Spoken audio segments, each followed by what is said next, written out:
Okay, so let's begin. Now we are recording, and this is a mentoring session exclusive for Platzi experts, expert and expert plus. And now we're going to see some rules to participate. So if you want to ask a question, you can raise your hand in the participants section, or you can also add it in the Q&A section, and then we'll give you a chance to talk and to say your question out loud. So you practice your English as well. And we have Jess Harris. He is the teacher of the workshop English for Beginners and also of the course, intermediate course for business English. And he will be your teacher for other courses, but they haven't been launched just yet, but they are coming soon. And now we have some random questions for you, Jess. I hadn't told you about this. God. Surprise. Yeah, you didn't tell me about this. All right, I'm ready. Okay, so favorite food? Favorite food, crab. Crab and shellfish. Okay, favorite color? Green. Favorite course in Platzi? Oh God. The leadership course, the one about leading teams. I really like that course. Favorite place ever, like a country or a city? Barichara, Colombia. I really like Barichara. It's very pretty. Coffee or tea? Coffee. Coffee. If you were a superhero, what would you be? If I was a superhero, I don't think I'd pick a specific superhero, but I can pick a superpower. I would choose teleportation. I've thought a lot about this, and teleportation is probably the best superpower you can have. Just because if you fly, you're going to get arrested and the government's going to do tests on you. But if you teleport, maybe people won't notice. I noticed that you put a lot of thought into it. Oh, I could go on, but I won't take up too much of your time. All right, favorite video game? Favorite video game? I really love Total War series. So there's a lot of different ones. Probably my favorite is Rome 2. But yeah, I love strategy games. Social media platform, favorite social media platform? Probably Instagram. Yeah, I like Instagram. Perfect. That was it. You did very Oh, okay. That wasn't too hard. God, I well, felt. just for a minute because we want to continue with the students' questions, but this was Of course. where for them to get to know you better. But if you want to know more about Des, there's a blog post about him and how he learned Spanish, and you Mhm. can watch his courses. So now we can start with the questions. So let's see who has the first one. And if your question is just about me, that's fine. That's something I can answer. And okay, here I had another slide. So this Okay. is to complete the course. This specific mentoring session is for the Taller de Principiantes workshop for beginners. So you Mhm. guys should complete it. It's really, really a cool course. It's a very different one. It's all with role plays. So you can take a look at it and complete it. And I left also Jess's Twitter handle. Mhm. So if you guys want to follow Jess on Twitter, you can look for Jess Harris 50. Yeah. And I mentioned social media because we want you to, after this session, to go to Twitter and with the hashtag Platzi English, share what you learned or what you liked about the session. All right. You can say maybe I liked the background that they had related to FlexiCom. No, just kidding. Just tell us something that you learned about English. All right. Mhm. Awesome. Let's see who has a. Okay. Let's see who's got the first question. Sandra's right up there. All right. Sandra, let's see. Where? Ah, okay. Sandra Suarez. Hmm. Okay. Sandra Suarez, you can unmute yourself to make your question. Hmm.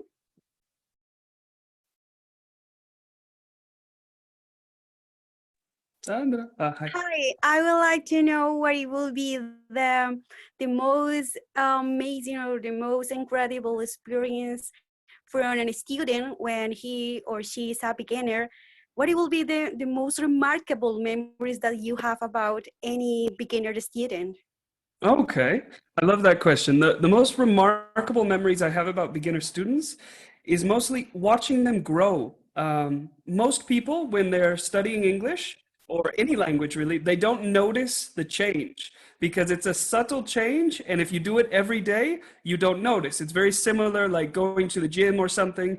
And 6 months later, you realize you've lost a lot of weight or you look very different. It's similar to English. And I love seeing that with students, maybe recording them on their first day and then recording them about 2 months later and showing them the comparison and seeing them like be very, very happy or excited about the change or their improvement. That's the most amazing experience for me is watching students grow.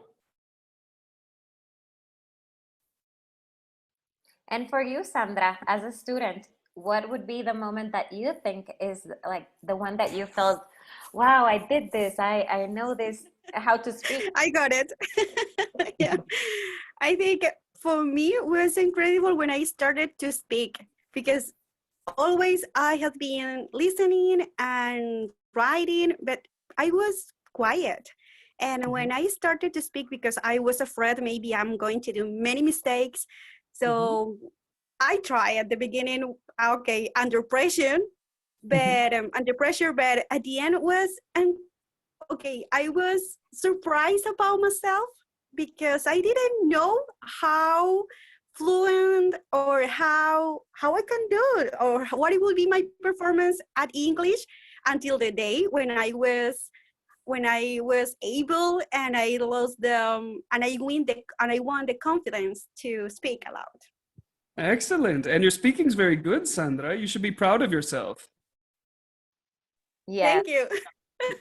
For me, I have been okay. I have feel the documentaries or things or okay videos that I really enjoyed or topics that were about what topics about interesting things for me. For example, nature or sports.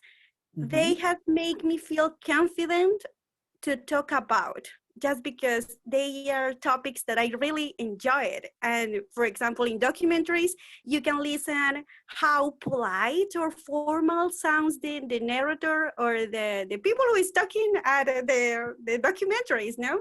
Yeah, that's awesome. Yeah, that's a really good way. Thanks, Sandra. I Thank you see so much. Carlos was the next one. Carlos Pinto. Now you're allowed to talk, Carlos. Hi, Hello, guys. Carlos. Hey. So, yes, I have a good question. I have been struggling in managing how to manage prepositions on business emails. So I can communicate by speaking or social scenarios, but when I have to write down a business email, I really struggle like with the preposition and check on Google Translator and come back and then read again. And I feel like I spend a lot of time doing that. So if you have any advice or tip, that would be great. Of course. Prepositions are hard in general for everyone in any language. So what I would recommend is looking or Googling the rules of specific prepositions, starting with in, at, and on. Those are like the most basic prepositions. Start with those and learn their rules for prepositions of place, prepositions of time, and the different types of prepositions in that way.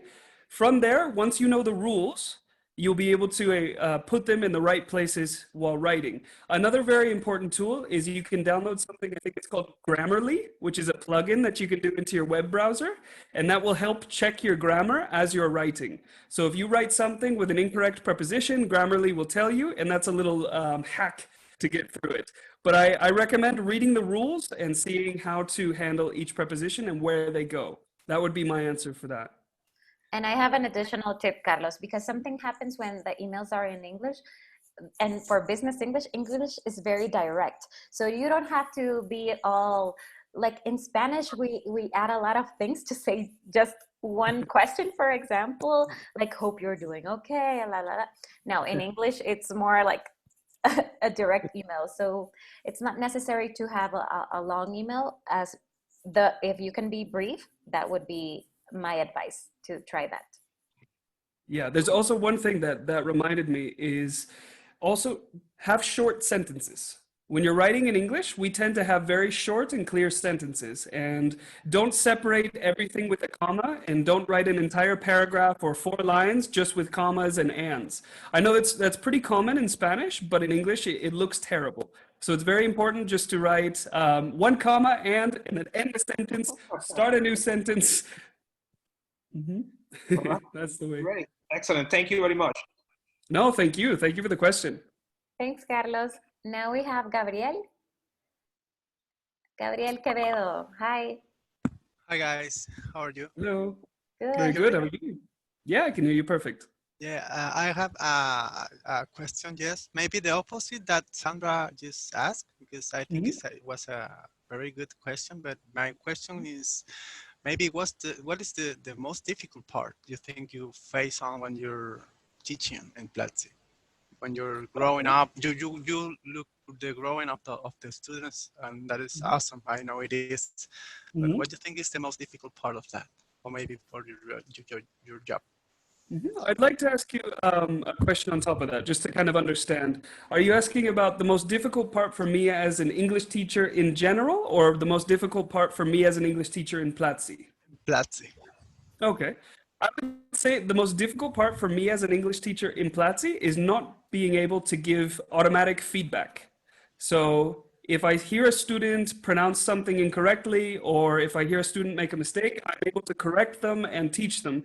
But since these are recorded courses, it's a little bit harder to give feedback. That's why in my workshop course, I try to limit that using mini quizzes, so you get automatic feedback for each class, and also that you record and modulate your own voice. So if you're trying to practice your pronunciation, you can listen to a recording of mine, and then you can record yourself on your phone, then pause, listen to my recording, then listen to yourself, and then try and modulate your own voice. So I think that's the hardest part, is not being able to give direct feedback. But I'm trying to minimize that with some of my courses. It's like the real time correct or something like that. Like I don't know. It's like JavaScript, like one just overstacking or something. You want to maybe correct something. I think maybe that is the most difficult part when you're trying to explain something, maybe in general to so many people, so much people. I think it's truth. I try to help sometimes, and I know it is, but I have to say that the growth of the people that you teach or you explain is awesome. So congrats, I have to say. Oh, thank you so much. And it's really important that you guys who are taking the courses, that you also give feedback to each other. If you see someone writing in the comments and maybe they make a little mistake or they're asking a question, that's why Platzi is so special. The community also helps each other to grow, and that's awesome. So when I can't, you guys can, and that's really cool. Yeah, it is. So thank you so much. Yes. No, thank you, Gabriel. Congrats. No, thanks. Thanks for that. Thanks, Gabriel. And Gabriel helps out the community too a lot. So thank you for that. And we have an anonymous attendee who asked a question. Jess, I'm going to read it to you. Yeah. Using the verb set in past participle, for example, using set as setting in the next phrase. Maybe you can read it in the Q&A. I know it's kind of hard to understand. Yeah, let me read it in the Q&A. The date that meeting was originally set is correct.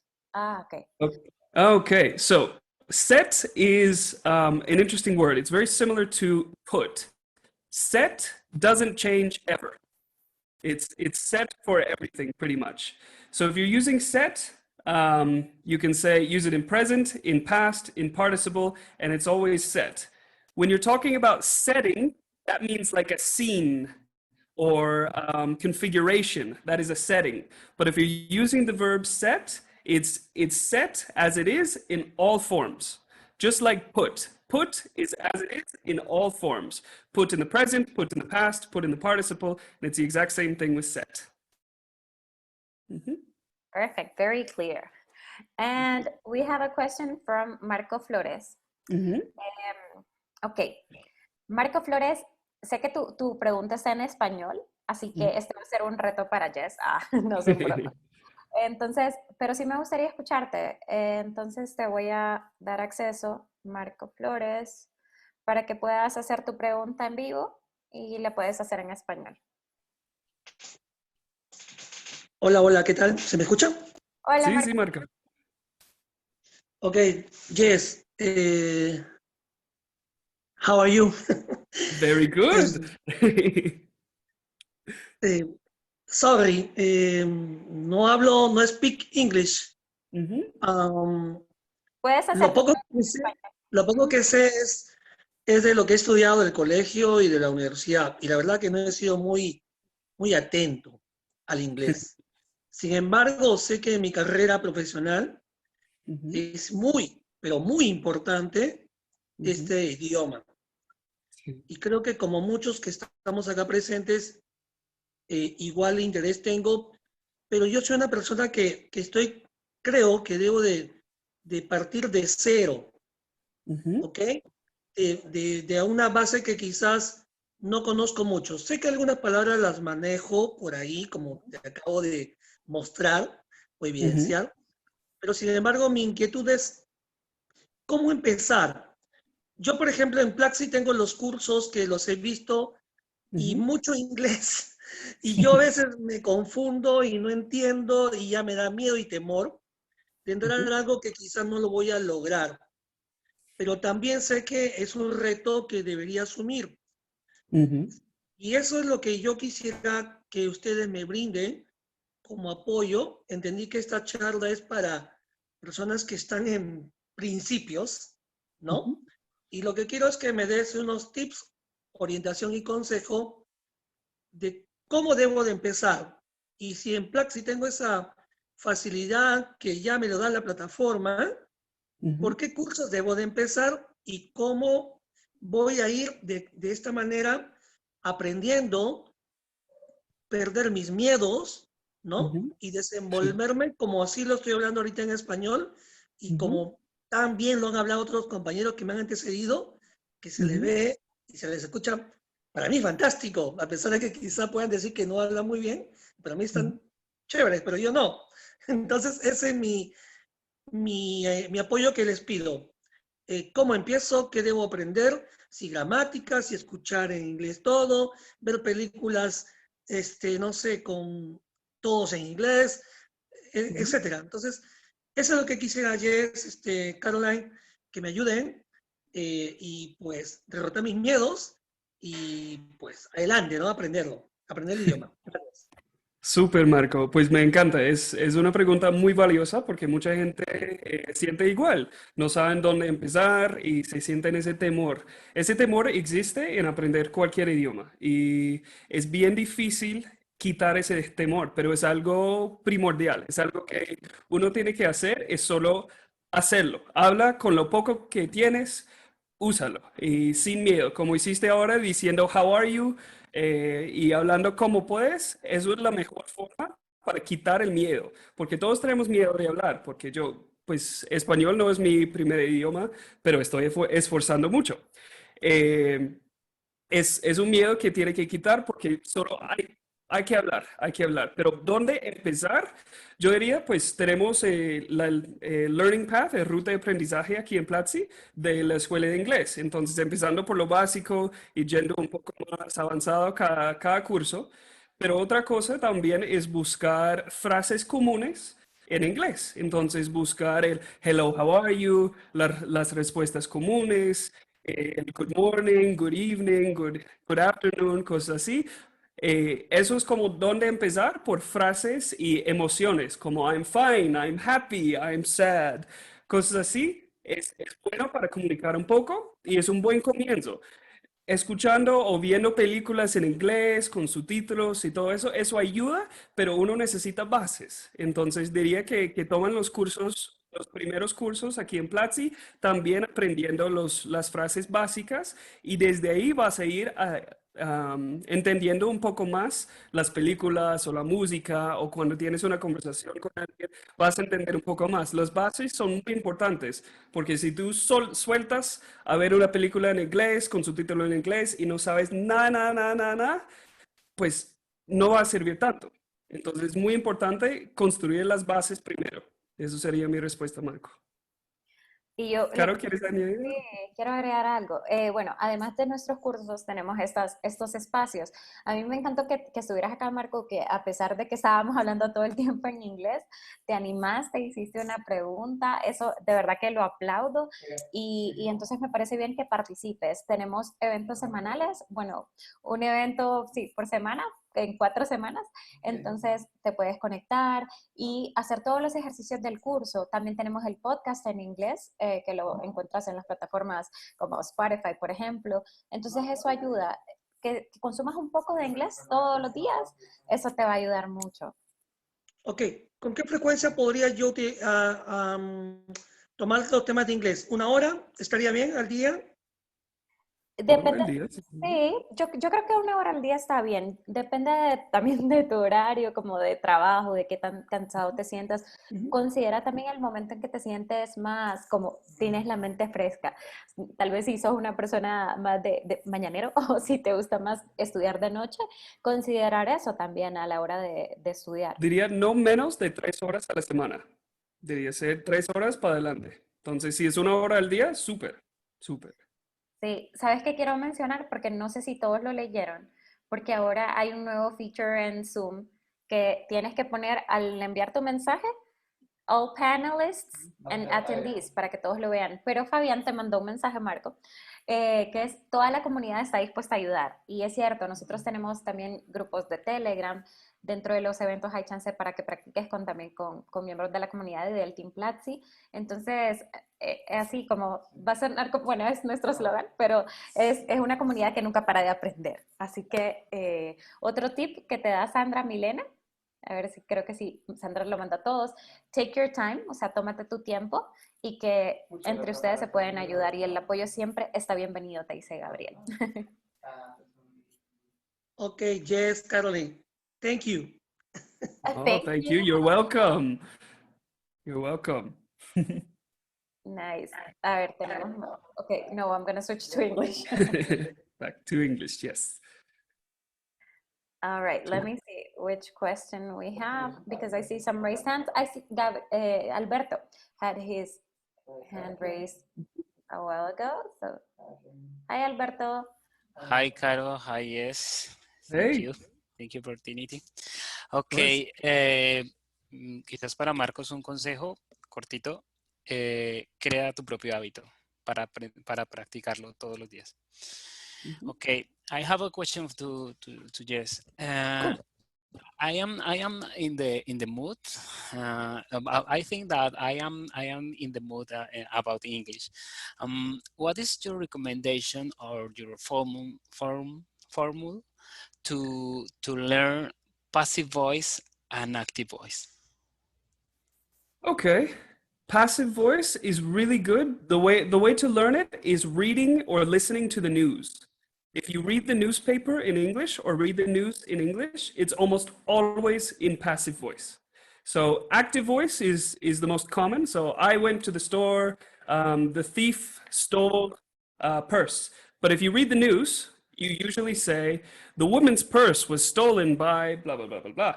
So I would say if you want to practice passive voice or at least see a lot of examples of passive voice, you can read or listen to the news. It's almost always passive. And we use passive voice to take the power away from the person who did it. So it's an interesting way of using it. So for example, if there is a person who is murdering people, which is horrible, we talk about the victims. We don't talk about the person. So we say 14 people are murdered by some asshole. But we talk about the people. So it's a way of giving the power to the victim and not to the perpetrator. So that's kind of one of the main reasons we use passive voice, but you'll hear it all the time in the news. So if you want to practice it, that's where to go. Okay, thank you, Jess. Thank you, Caro. Of course. Thanks for your question, Alberto, and for the Good question. advice also for the Mhm. And I see Daniel Vargas has a question. Let me see if I find him here. Daniel Vargas. He wrote it down in the Q&A. Okay. Hi, Daniel. Hi, good night. Good evening. Good evening. um, I want to know how I can say the phrase si no. In Spanish, we use si no when we like to compare anything, and I don't know how I can say in English. That would be but only, right? Or but also? Sorry? If only, let me see. Or if Give not, me, usually, maybe if not, yeah, if not, that was it. If not.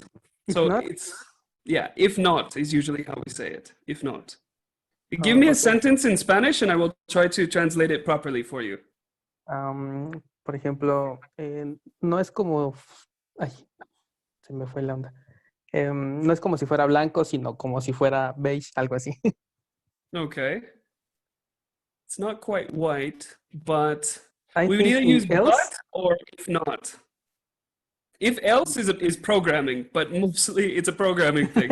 But mostly if not, yeah, if not. if not is the right, Yeah. the right form. Mhm. Okay, thanks. That's my ask. Of course, thanks. Thank you for that, Caro. I lost it. no, thanks. But yeah, it depends on the question, on the phrase, yeah, how we apply it.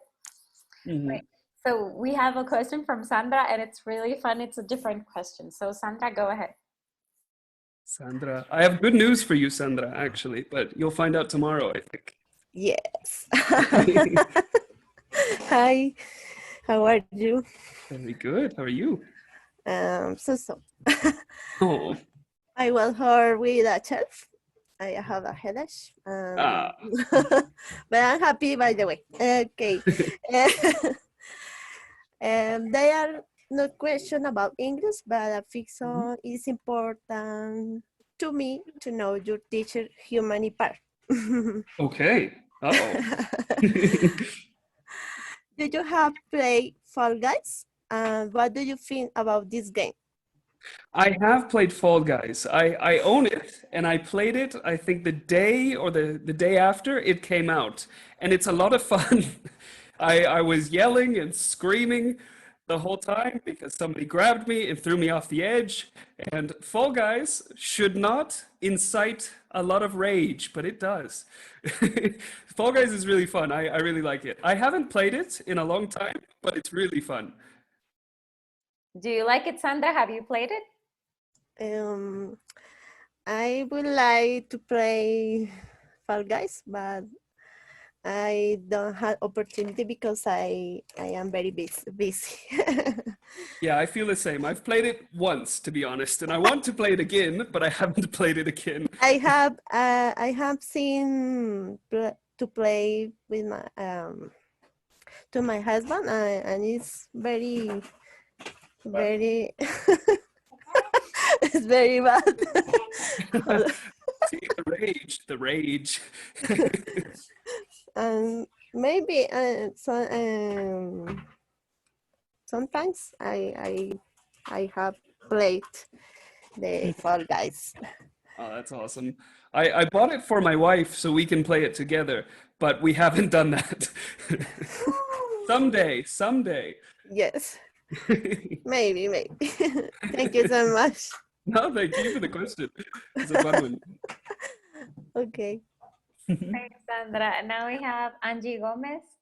Now you can unmute, Angie.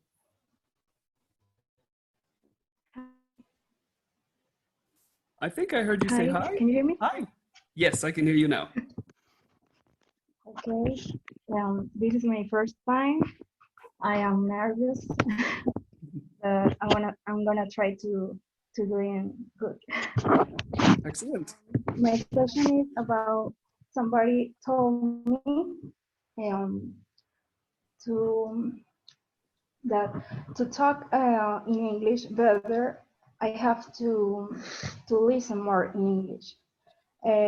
What do you think about this? I have to listen a lot, or I have to try to speak in English. I live in Venezuela, and I am here. The people know don't talk in English, and it's very difficult to me to find a person to talk in English. This is Okay. my first opportunity for. But don't, if you're nervous, Angie, don't worry, because I'm nervous too. Uh, so I'm with you. But what I would say is listening helps, but if you want to speak English, you have to speak. And if you want to improve your speaking, you have to speak. That's like saying, I can improve my writing by reading. And well, that's not very true. I need to write to be able to improve my writing. And it goes the same way with speaking. If you want to improve your speaking, you have to speak. If you don't know who to speak with, or if you don't have anyone to speak with, well, you can look and imitate. There's a really cool resource. I'm a huge nerd, and I play Dungeons and Dragons. And there's a really cool resource called Bardic.io. I'm going to type it in the chat. And that allows you to, I'm going to put it right now. That's a website that allows you to copy voices. So you can listen to someone and try and imitate their voice. That's one way of improving your pronunciation. And Caro just put the... No, I put a link. It's the last link I copied. But Okay. that you sent it only to panelists. So I want to send it to everyone. Oh, yeah. So they can see it. I put it, That's what- I think I sent it in the English classes channel a few days ago. Okay. You want to check there. Okay. But there's a really cool resource where you can listen to someone say something and you can repeat and record your voice and try to modulate yourself. That's what I would recommend if you don't have anyone to talk to. Okay, I have been practicing that, but when I read English, my tongue gets stuck. I don't know if that is the form to tell this, but my tongue se traba when I try to read in English aloud. Mm-hmm. That helps, but you have to have a way to modulate yourself. Because if you're just reading aloud, you won't know if you're pronouncing correctly or incorrectly. So it's important to modulate yourself as well. Look for other examples. Maybe read aloud and then listen to the audiobook at the same time. So you can get the pronunciation compared to yourself. Angie, and there are a lot of Thank you. there are a lot of students from Venezuela. Roger wrote in the chat, Roger Flores. We also have Valeria, and they're from Venezuela. They are also learning Yes, English. I am seeing. And also there are some tips from Sandra. And also there's a group of students that get together on Saturdays to practice through Zoom. And they leave the links usually in Telegram, in the Telegram group. Okay, thank you. Yeah, You're welcome. but your Thank you. speaking is good, Angie. Your Oh, pronunciation is another good. question, the last one. Okay, sure. When I say get stuck, is right? Is that correct? Can you repeat? Sorry, your connection's a little choppy. In my house, it's blackout right now because of that. My connection is very bad. Oh, don't worry, but can you repeat the question? Okay, when I say my tongue get stuck, that is okay, that is right. Yeah. To say My mi tongue lengua se traba. Yeah, but yeah, you can say that. It sounds funny, but it's okay to say. Yeah, my tongue gets stuck. Yeah. Yeah, it's okay. Okay, It's thank not you. incorrect to say. Okay. Thanks, Awesome, Angie. Angie. Let's see, Gibran. I'm looking for Gibran. He has a question. So now you can talk, Gibran. Hello, Caro. Hello, Jess. Hey. Hi. I have a question for you, Jess. Okay. Please tell us, based in your experience, what is the most difficult part in studying English for Spanish students? What do you think it's a common problem among us? All right. I would say a common problem is probably pronunciation because English is not a phonetic language. So in Spanish, when you read something, you can pronounce it. English is not like that. So I think when you're trying to pronounce different words, you can go very, very far away from the actual pronunciation if you try to pronounce it phonetically. So I think pronouncing is probably the hardest thing for Spanish students. Also, depending on your region, the Y in English, the difference between Y and J can be quite difficult because in Colombia, for example, people say for yes they say yes, or for you they say you, and it's very different because you would say yes in English, and my name is Jess. So I've had a horrible time here in Colombia listening to Jess, Jess, which is incorrect. It's yes, Jess. So I would say Yes, pronunciation is probably the hardest thing. Yes, that was perfect, Giran. yes. All That was right. perfect. Okay. So Well, pronunciation, I would say. pronunciation. Okay. Mhm. Also, and not what you are a teacher. What do you think is the most difficult part for you in teaching English to foreign students? Mm. When I first started teaching English to foreign students, the hardest thing for me was to grade my language. We have a term here in English or in teaching called grading your language, which means you speak to the level of your student. So if you have a very low level student, you use very basic words, you speak slowly and clearly, and you also use words that are similar to Spanish. So if I say something difficult, I make emphasis on difficult. So they understand that it's very similar to the word difícil in Spanish. So speaking to the student's language is something that took me many years to be able to do correctly. And the problem is now I don't have an accent. I lost my accent. I have a teacher accent and no more. It's neutral English.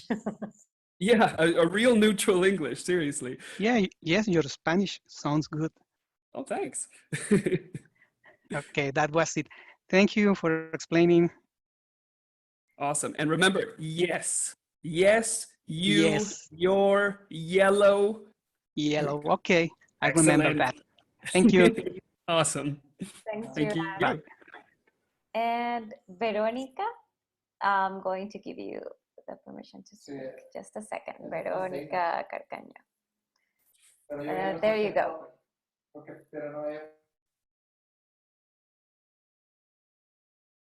Hello, Veronica. You can ask us your question now. You have to unmute yourself. Okay. Yeah. When you it's well again when you start a new language, do you have to learn a lot of words? So what is your recommendation to remember all new words and their pronunciation? Okay. A good tip is to try to learn a few words every day. So say, I want to learn 5 words every day. So you can use various applications or vocabulary lists. There are thousands of ways to learn new words and to learn their pronunciation. So you can go to maybe dictionary.com and click on the pronunciation button, but try to learn a few words a day. Try not to learn a list of 100 in one day because you will go crazy. But try to learn, let's say, 5 words per day and use them. Yeah, what Sandra says is perfect. You have to use them because if you don't use the words, you won't remember them. So try to learn 5 per Okay. day and also use them in sentences and try to use them often. Okay, thanks very much. Of course. And you can change the number. If 5 is a lot, go to 3. If 5 is too little, go to 10. Change the number according to what you need. Okay, other question is, for example, I am listening a lot of music in English, and and I sing or the like a pronunciation. O sea, but when I read the letter of the song, is very different that I pronounce. Pronouncing. Uh, so, how can I change the pronouns of the word? Because I repeat or I know some way and the letter is wrong. I don't know if you explain me. No. I understand. I understand. There is a main. Don't worry, you're doing great. There is a main problem though. When you are singing and you in music, usually people tend to use incorrect grammar or different pronunciation to make things rhyme or to fit the song. So sometimes songs or music is not the best way to learn proper English because you'll hear a lot of things that are technically incorrect, but they are used, and that can teach you bad habits. As for pronunciation, I think it's important to know how to pronounce each word. When someone is singing, sometimes they will mix words or bring things together. If you want, look at the lyrics and try to understand the pronunciation of each word before you try to sing it exactly. But if you love music, I highly recommend a website called lyricstraining.com. It's really, really good. I'll write it in the chat. It's really good for learning Okay, English. thank you. Awesome. Thank you for your tips. Of course, That's all. anytime. Thank you, Veronica. Thanks, Veronica. Now we have Luis Leopardi. Yes, hi Carolina. Hey. Hi. Yes, how do that my brain does not try to translate all? So, I I can understand. think in English. For example, I am listening to them, and my brain always try to translate to Spanish. Always. So, how was how to do that my brain does not try to translate. All right. Well, I'm going to have kind of a controversial answer here because there's a lot of studies and a lot of basic things where people say, just think in English, think in English. And honestly, I think that's impossible.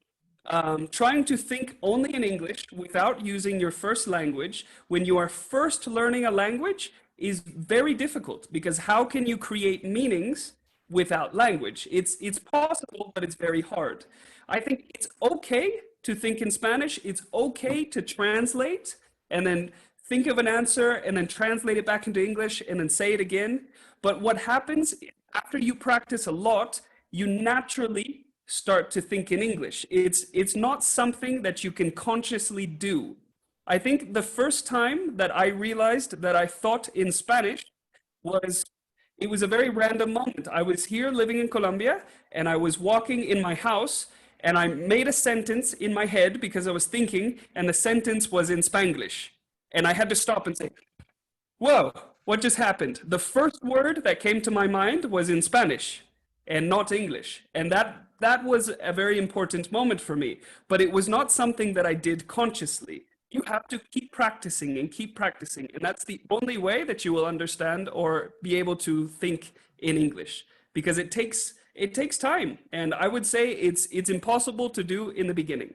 But if you need to translate in your head, translate in your head. That's okay. That's okay. Thank you, thank you. Of course. What do you think, Caro? Do you agree, disagree? Because this is controversial. You can disagree. Well, for me, it's easier not to translate because, like, I know in the beginning you need that. You because you don't know many words, but it takes more time because we start thinking in a different language. That's why I always, when I'm going to switch a language, I always say I'm going to change my chip. So, and it's kind of like even personality, I think sometimes changes or the tone of voice when you're speaking different languages. So I'm learning a different language, for example, right now. And I try to, when I'm speaking that language, avoid translating because if not, I get mixed up. So I think maybe It depends on each person and their way of learning, but yeah, because it can be confusing depending on the language. Yeah. And it depends on how many languages you know, because after you know a few languages, it gets easier. Caro, for example, is trilingual and she's learning her fourth language. So switching the chip is something she's done naturally all her life. I'm only bilingual and I learned my second language much later. So for me, it was a lot harder to get to this point. So I think if I were to learn another language, it would be easier for me to think in that language only. But if it's your second language and you're just learning it, don't get angry with yourself if you can't think in English all the time. If you have to translate in your head, that's okay. Don't worry. I like that tip to be patient with your process and enjoy it. It's fun learning a language and Yeah. meeting new people who are also learning. Yeah. Okay, great. Thank you, Luis, for your question. Thank you. And you've sparked conversation. I love it. Thank you for your question. Yeah, so now we have Carmen. Let me see if I can. No, Carmen, you can speak, Carmen. Hello. Hello. Always I'm nervous when I speak. Okay. Don't worry, me too. Okay. What is the difference between learning when a person is a child or a person is adult?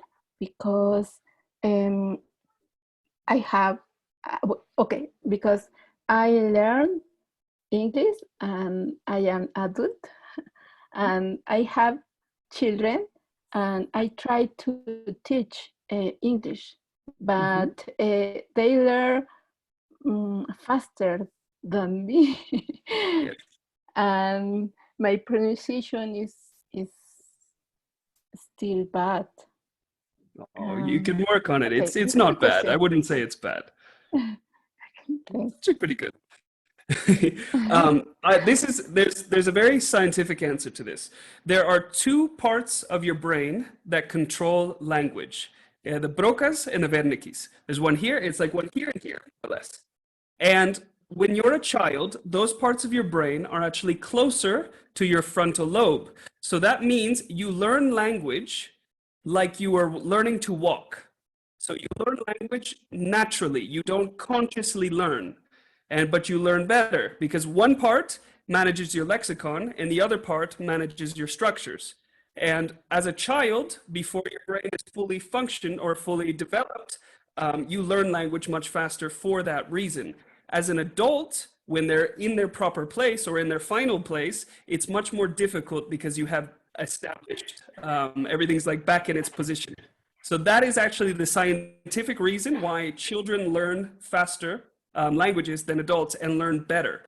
So if you learn a language as a child, your pronunciation is probably going to be perfect. There are certain studies that say children learning bilingually sometimes have a little bit of a slow period where they learn a little slower than other children, but then they catch up and they end up learning a lot faster and being more open as adults. So that's the reason that children learn faster. If you can immerse them in English, they will learn better. So if you put on a movie and just let it go in English, they'll learn. They'll learn a lot faster and a lot easier than you can. And even if you speak to your children, it's possible that they pick up your pronunciation. So it's good to have different sources. Okay. Okay, thank you. Of course, Carmen. Bye. That was a very interesting, like, because we're seeing the scientific reason why this happens.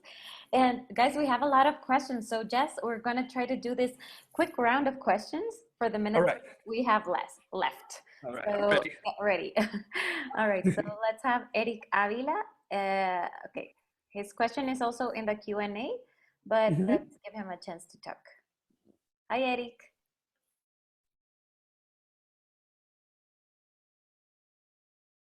Hello, Eric.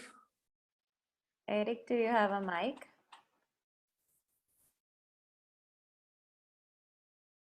I see his mic is on button.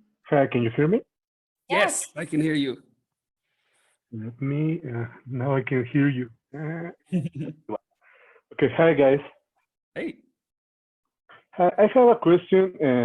I heard a lot this expression at the end of sentence, and they say like in a tone, colloquial tone. I don't know if this is the word, the way to say it.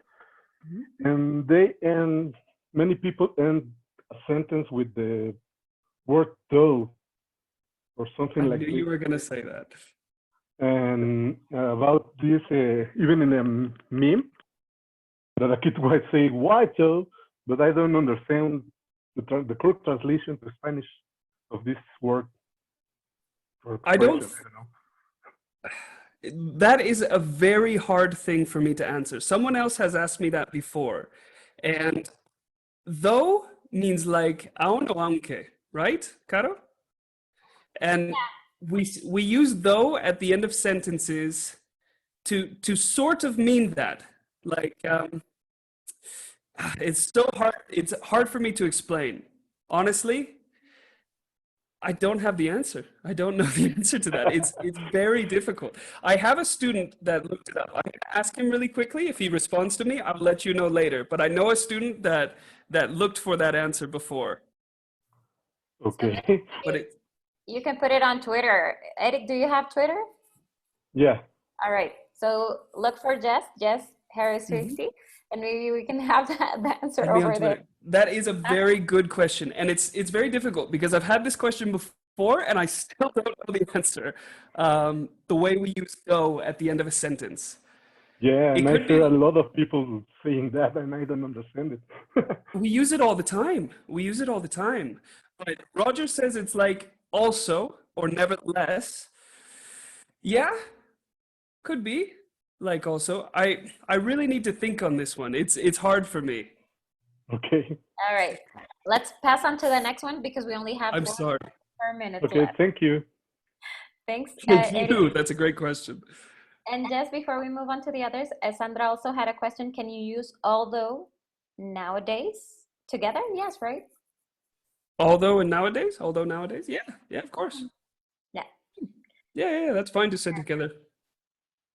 I Now feel so bad, Eric. I will find your answer. Now I have to. Yeah, that happens. So it's okay. Now let's see, Giselle. Okay, thank you. Thanks. There you go, Giselle. Remember, guys, we have very few minutes left, so try to be quick when you tell your question to Jess. Giselle, you can unmute yourself. Giselle Buitrago.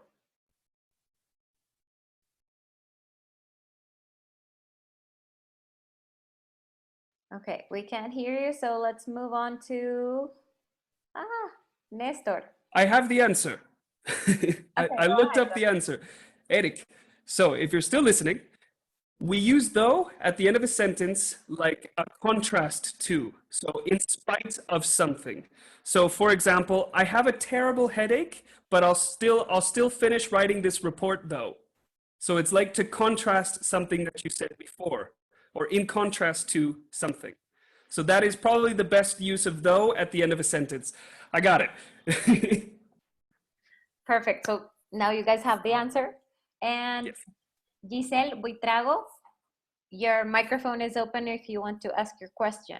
I'm going to say it in Spanish just in case. Giselle Buitrago, tu micrófono está abierto por si quieres hacer tu pregunta. No. 3, 2, 1. No, Giselle. No, we can't hear you, Giselle. She wrote in the chat. We Uh-huh. can't hear you. We can't hear you. So, Nestor Velázquez. Hi, Nestor. Hi, Jess. Hi, Carol. How are you? Great, great. I have one question. Sure, Nestor. How can I do to improve my my speaking, my vocabulary? Because it's very hard to me when I start to read some articles on blog posts. I know most of words, but I want to search for another words. to improve my vocabulary. How can I do that? How can I find some tools? Of course, there are a few things, a few like tips that I would give. The first one is what I recommended before, which is trying to learn 5 new words per day. It can be through various apps. I know there's a lot of apps that say like word of the day, so you can learn a new word and open your vocabulary a little more. Another thing that I like to do with students, like if I have students that want to improve their vocabulary, I usually pick conversation topics and then find vocabulary around that topic. So for example, life experiences. And then I look online for vocabulary around life experiences or food or travel or whatever, or video games. It could be many different things. So think about conversation topics, write them down, and then look for vocabulary regarding that topic. And you can learn a lot of new things. Great, thank you. Of course, Nestor. Thanks, Nestor. Now we have a question from Santiago Gomez in the Q&A. What are the basic ways to have good bases? The basic ways to have good bases, like English bases? It's difficult. I would say the easiest answer for this is practice. Practice, practice, practice. It's a little cliche, but that's the best way to do it. So learn like the basic structures and try to use them in different and innovative ways. So try to learn present simple, try to learn present continuous, the verb be, and try to use all of those and practice a lot to make sure that you get everything right. You say it is instead of just is, and practice. I mean, there's no simple formula. You have to practice. Yes, and also the courses help a lot. So since we have the path and we have a lot, that's why we have a lot of courses that are more for beginners. So if you see the levels in the English school, we have like 8 or 7 courses for beginners, and then we have the more intermediate, pre-intermediate, intermediate, and advanced. So that would be a way. And Fabian Matias, you can unmute yourself. We can hear you. Hi. Hey. Hello. My question is a good idea read books like the Telltale Heart of the Edgar Allan Poe? Because sometimes I have the scene that it have hard words. Yes, reading books helps, but there's 2 ways to read in another language. You can read for context and meaning, or you can read to understand every single word. I really recommend reading for context and meaning, which means you read and maybe you don't understand 1 or 2 words, but if you understand the context and the situation, you're okay, keep reading. Because if you're trying to read a book in English and you want to understand every single word and you stop at every single word and you look it up in the dictionary or you translate and you go, and then you go back, you will never finish your book and you will hate reading in English. So I really recommend reading for context and meaning. If you understand what's going on, then continue, you're okay. If you get to a point and you're confused, then you can go back and read again and check. But if you understand the context, you're okay. Okay, thank you. Of course, Fabian. Thank you, Fabian. Giselle wrote her question in the chat, Jess. So she's, okay. My question is, I have a particular case. I feel the need to write first, what I want to speak, and then talk. How can I have a natural conversation and improvise without having to write first? So, okay, yeah, it's easier to write down what you want to say and think about what you want to say. That's natural because you want to take notes, you want to prepare yourself. And that comes when you're very scared of language and you still have a lot of fear about your level of English. And the only way to fix that is just going for it, just speaking. Do what you can. Don't write first. Just speak, and if you make a mistake, there's no problem. I have said so many horrible mistakes in Spanish, trying to get better, and it's been really, really funny. All it's ever done is made people laugh, and that's not so bad. And don't worry about it. You're learning. People understand that you're learning, and they try to help you and try to understand you. There's not many people in this world that will say, "Ha, your English is bad." That does not happen. People generally are not like that, and especially in the Platzi community. Good answer, Jess. That's true. Thanks, Giselle, for your question. Also, Giselle, we have the discussion clubs each month. And in discussion clubs, you speak to a group of students. And so you have to improvise. And that's also a way to practice because you can't write it down. You just have to speak. And the next discussion club is a topic that Gabriel mentioned. It was about saying people you admire. So that will be the next topic for our discussion club. So you guys can be prepared. You already know that is going to be the topic of the next one. It will be on the first Wednesday of October. Okay, it's around the 7th, 5 or 7. Okay, and we have a question from Sandra Suarez. Sandra had asked a question before, but let's read her question now. I would like to be an interpreter. Do you have any advice about this? And she says that it has been the best mentoring session that she has attended. Oh, thank you, Sandra. You come to everything, and I love that you're here, Sandra. Thank you for coming. You're like my #1 fan, and I love it. To be an interpreter, that's kind of hard. You have to be able to translate immediately. So to be an interpreter is killing the thinking in English and Spanish. You have to think in both languages at the same time. So if you're hearing, as soon as you're hearing something, you have to be able to translate it. It's almost like a flow of information. And it would take a lot of practice. But first, you have to be very, very good in both languages to be able to do that. So I would recommend building your second language, building your English level as much as you can, and then starting to try the interpreting, starting to do the translations and things. At least for oral interpretations. If you're doing written translations, that's a little easier. Perfect. Thanks, Jess. I was answering here a question, and our next meeting will be on October 7th. What we do is that we have an event the first Wednesday of each month, then the second, third, and fourth. So in this month, we had a 5th week, which is next week, and next Wednesday is September 30th. That's why we're going to have discussion club on the 7th. So you guys are prepared, and you are going to talk about people who you admire. It could be, I don't know, we had a session about this, and it could be Jeff, and it could be Freddy, or it could be Elon Musk. Could be Sandra. So you guys are prepared, you know that's the topic. Thank you so much for your questions, and thank you just for answering everything. Yeah, no, thank you for having me and listening to me. We are going to have this. Oh, okay. We have another question. Let's answer this one last one. Sure, yeah. Okay.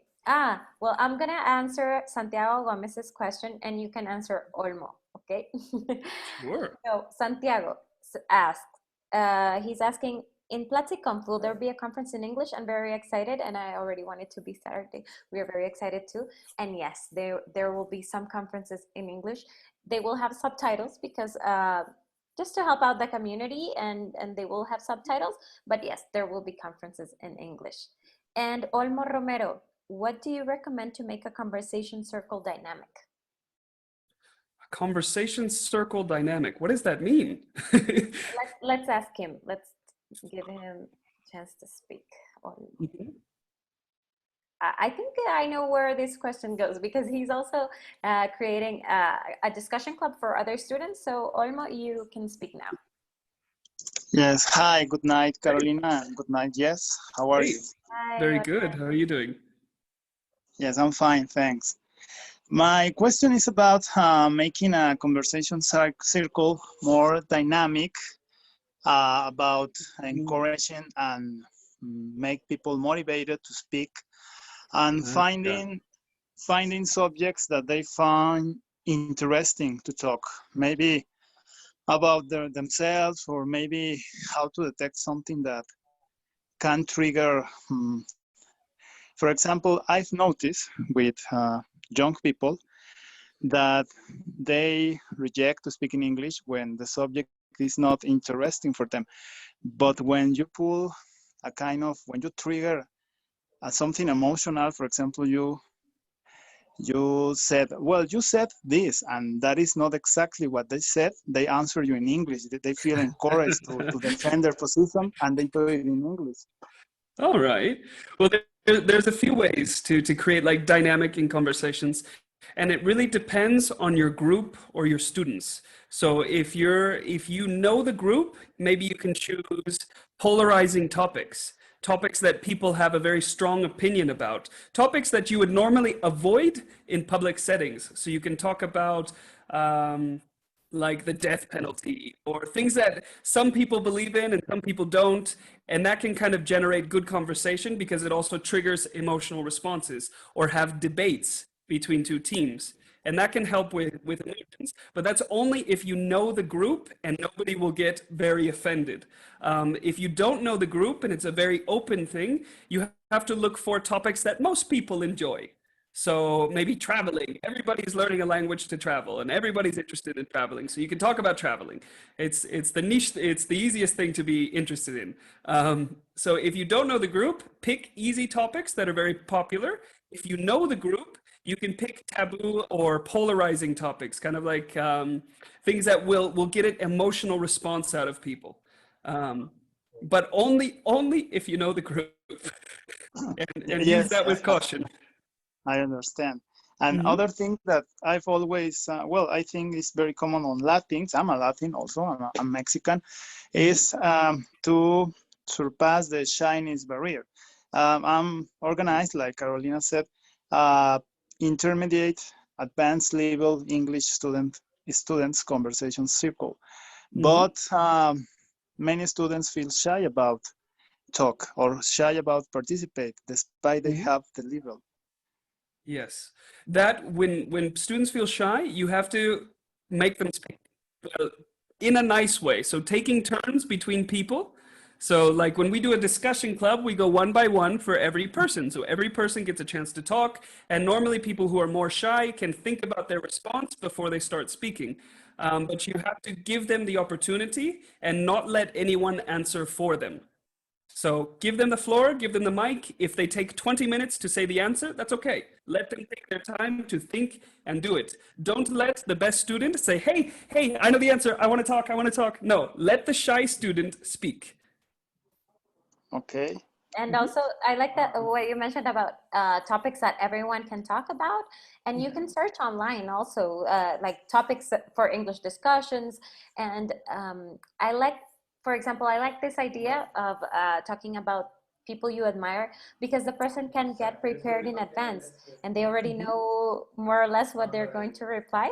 So that could be a way. And you mentioned that people like to talk about things that they like, obviously. So a topic could be hobbies, so that everyone says something that they like, and then you will get to know a little more about each person and also ask them, okay, what would you like to talk about? And this is a good way to know what they will enjoy and what they would like to talk about.